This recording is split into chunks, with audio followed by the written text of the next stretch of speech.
से जानकारी प्राप्त करेंगे। किस अंश से कितने अंकों का प्रश्न आता है इसे देखेंगे। सबसे पहले हिंदी गद्य के विकास का संक्षिप्त परिचय, इस पे आधारित जो प्रश्न है वह 5 अंक के होंगे। दूसरा प्रश्न होगा हिंदी पद्य साहित्य के विकास पर आधारित, ये भी 5 अंक का होगा।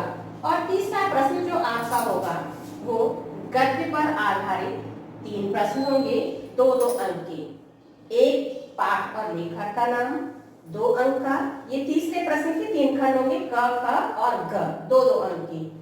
तो पहला क होगा पाठ और लेखक का नाम, ख रेखांकित अंश की व्याख्या और ग उस गद्यांश पर आधारित प्रश्न का उत्तर।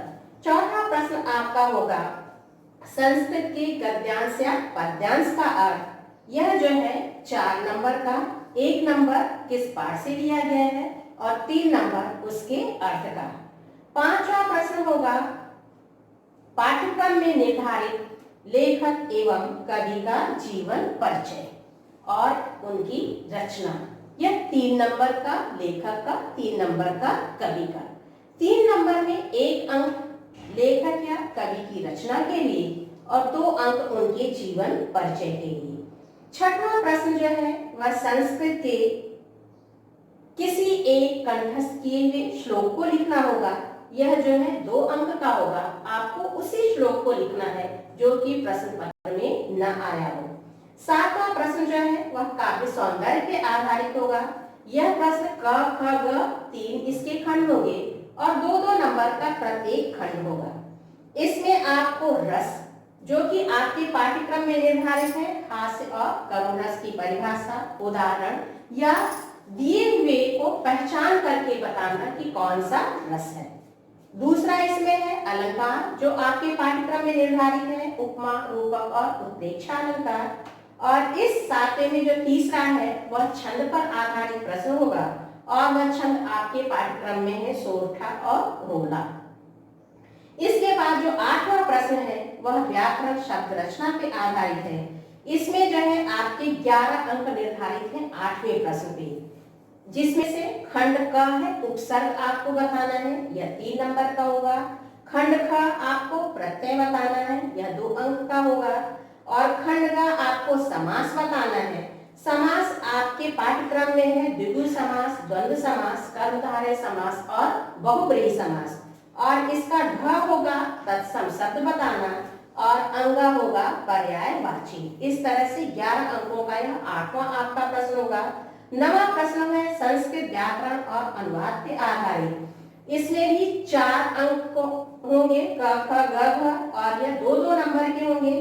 क जो है आपका संधि पे आधारित 2 अंक का प्रश्न आएगा, जिसमें आपके पाठ्यक्रम में यण और वृद्धि संधि है, जिसमें उसकी परिभाषा, उदाहरण या पहचान करके बताना कि कौन सी संधि है।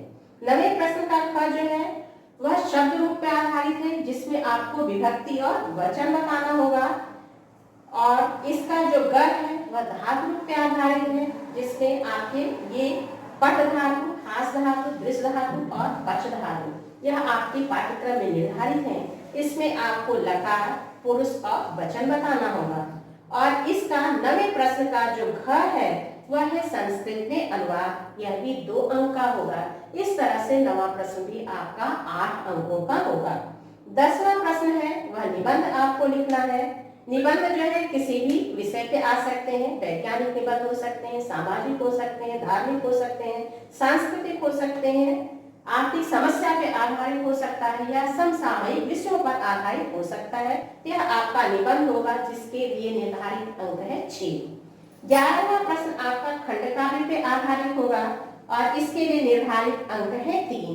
इस तरह से यह जो बोर्ड परीक्षा के लिए कक्षा 10 के लिए हिंदी का पाठ्यक्रम है, यह 70 अंकों का बोर्ड और 30 अंक आंतरिक मूल्यांकन पर दिए जाते हैं, यह आप सभी जानते होंगे।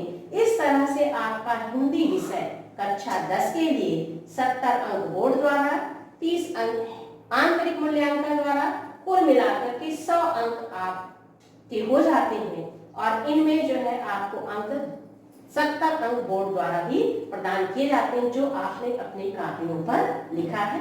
इस तरह से आप यह जान जाएं कि 70 अंकों की तैयारी भी आप अच्छी तरह से कर लें।